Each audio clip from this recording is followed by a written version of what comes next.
what I'm saying? So this is what I want you to understand. That Enlightened Minds Enterprise is about broadening perspective.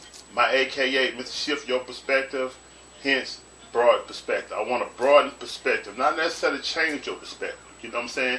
I've been in conversations before in the past where people say, you just want to be right. You want to be right. You think you're right. It's not about being right. It's about being understood correctly, and it's about having a broader perspective in regards to when you're talking with someone, when you're communicating with someone, when you're dealing with people. It's not about just the way you see it. It's not just the way you feel it should go. It's not about the way you feel it should be pronounced, certain words, the way something should be done. And let me tell you something. If you don't see personal healing and social health as something valuable for you, something that will increase you in the area of finance, something that will put you in a position to rise in your employment, something that will put you in a position to grow your own business and your entrepreneurship goals. I mean, if you don't see this as something that is an asset or is beneficial in that capacity, then let me explain something to you. You said there was a study done, and what it involves was people, entrepreneurs, businesses, career people, and so on, right? And the things that they got out of the study was that people who was like good with people, who had good social skills, whether they was faking or not, right?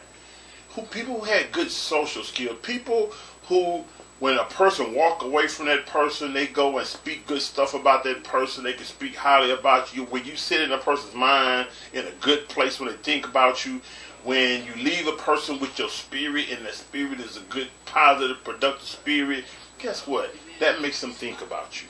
When you're that kind of person, everybody you deal with, what happens is that it increases the power of your network or networking ability, because as people live and do things, people know people meet people all the time. And just imagine you've met 100 people, and these 100 people have all met 100 people. Man, that you know like hundreds of people that you know and don't know. You know what I'm saying? But here's how this thing even works. Is that the way, the energy or the spirits you left these people with that you met, it carries off. It goes off with these people. And so when they doing things or they get certain opportunities presented to them, what's going to happen is that they might not necessarily be interested in the opportunity. Or they might not have the skill sets for that opportunity. Or they can't fulfill that obligation. And they just start thinking about certain people where sometimes somebody automatically click. Sometimes no one doesn't. Sometimes while you're sitting there talking to someone, they be saying, yeah, you know what, I just met somebody the other day who was looking for somebody to do something like that. You know what I'm saying? But what's better is that when that person is talking to somebody and they say, well, you know, I know that's not for me. I can't do it myself. It's not what I'm really interested in because I'm doing something else or my play's full right now. But there's somebody I know that I know would be perfect for this here. And I put my name on this person. This person is a beautiful person. I mean, you know, like, just let me, you know, introduce y'all to, and that way you'll really understand what I'm trying to get you to understand about this person. I know that person to be a perfect fit, he or she, right? And let me tell you something. One of my attributes name is Hassan. When I said a person is a beautiful person, when someone asked me one time, how would you want to be described? You know, to other people from someone. Like, if someone was to speak about you to other people, like, and they only had like a few words to explain who you are, how would you want to be described? And somebody else once said this, was made me realize, like, you're right, man. But what I'm about to say is that I want to be described as a beautiful person. That dude is a beautiful dude, man. You know, and I ain't talking about no physical, external shit. I'm saying that guy's a beautiful person. I'm saying like internally, like his character. Everything about his character is just a beautiful person. You know what I'm saying? And so, while even myself, you know, I strive to be the best person I can be. It doesn't mean I'm always the best person to everybody I meet.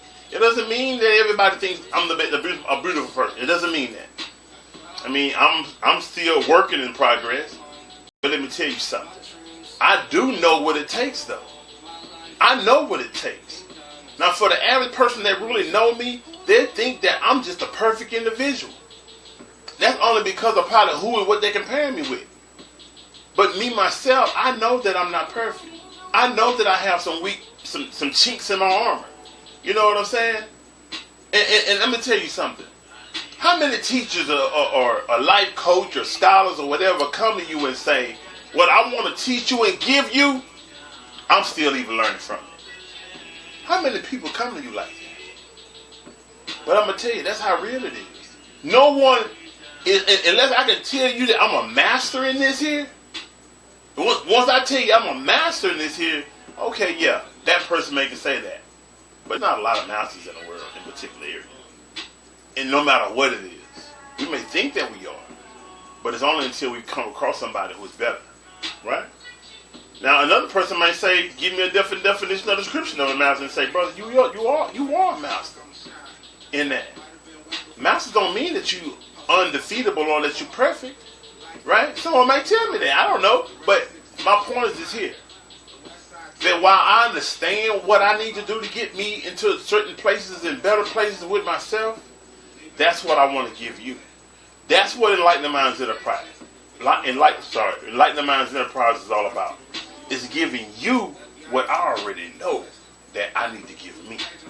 And while I strive and work on me, I'm talking about not just daily, but all day, consistently. I'm always in thought about how I do certain things better, how I come off better, how I can be better. You know what I'm saying? And so that's what I want to give you. And let me tell you, as you become a more beautiful person, people will love to be around you. People will begin to respect your views and where you stand. And when you say, look, I can't do this and that and other for you, I have to focus on this right now, you know, they'll respect that because they know the kind of person you are. Not many of us have that type of name on us. Not many of us carry that type of description. Not many of us have that type of view, you know, from others in regards to us. Do we care like what other people think? Of course we do.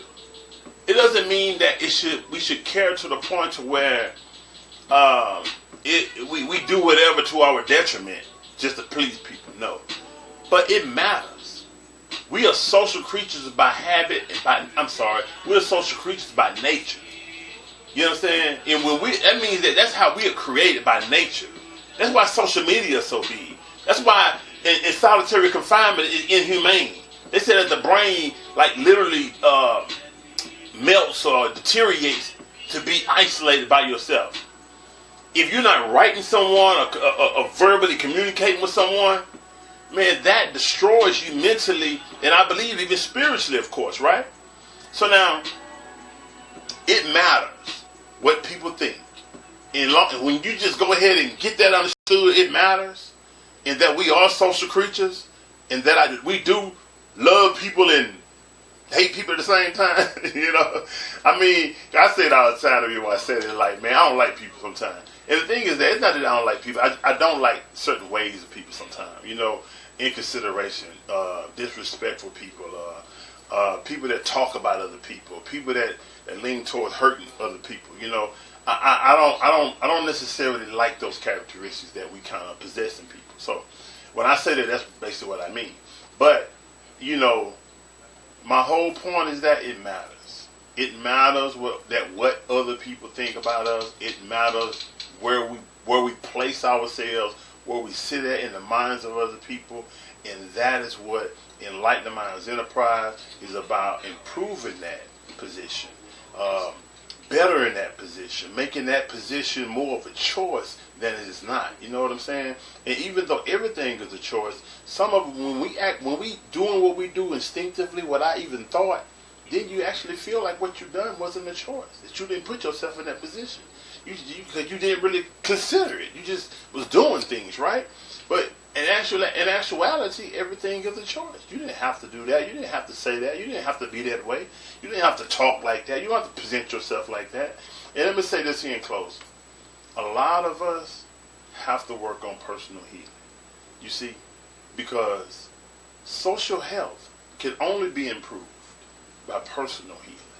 I have to become better before my situation can become better. I have to be who I want everybody to be. And if we all take that mindset, that I have to be a better person. I have to treat people how I want to be treated. I have to talk to people how I want to be talked to. I have to think about people how I want to be thought of. I have to even regulate people in the way that I want to be regulated. Do you understand? Really, because and when I say regulate how I want to be regulated, it doesn't mean that just because you can't do certain things that I don't approve of you doing certain things to me. I'm not talking about negative versus positive. I'm saying what's perceived as I don't even think that's a bad thing you're doing. I just don't want you to do it with me, right? And so when I come over here, a person may handle me a certain way about certain things that I don't necessarily agree is a bad thing. But they just don't, that's not what they want to hear, right? So, at the end of the day, however a person want to be treated, my point is that we just have to reach the point to where we really are able to live and let people live and let live. Stop whenever we find ourselves drawing opinions about people, criticizing people, making conclusions about people that we haven't asked for clarity on, and they told us about it, whatever it may be. We have to just learn, man, to let people live, man. Let people live and stop being so opinionated about the way other people live. As long as that person isn't transgressing over another person's lifestyle, then let that person live, right? Now, I know I said in closing the last thing, but in closing this thing here, another one of the reasons why it's so important that we heal personally, right, is because out of our brokenness, right, in ways that we are scarred and damaged, this is how we deal with life. We pass this same way of dealing with life to our kids. And we deal with them in the same way. We cultivate them from that same hurt and pain. And we only damage them. And make them out of a product of what we are. But here's another thing for black men. When we run into certain situations and challenges in life, getting confronted with police officers or hate or whatever the case may be, in however form it may come in, from black people or white people, right? In whatever form it may come in. And not just black and white. We know that hate come in all colors and nationalities, right? But I'm saying these two extremes. We have to get to where we have to be able to think intelligently through those situations. The only way we can do that is if we right here. We have to be silent and healed and balanced and in harmony in here. That way things on the outside won't disturb us so easy. You see, once we become emotional, we have coming out of our thinking things into our fully emotional thing. And when that happens, then we can be kind of just drug along. Emotions can be drug along. All I gotta do is just keep on grabbing you by your emotions and pulling you where I want to go. But no one can't do you mentally like that. See, when you mentally, you stand firm and strong when you stand. A person may sway at all kind of stuff, but you understand. When you really understand, you deal with things differently. Do you understand? So in a way, personal healing, social health. Master Life Coach Gerald Hassan, the Church, Light the Mind's Enterprise. Peace.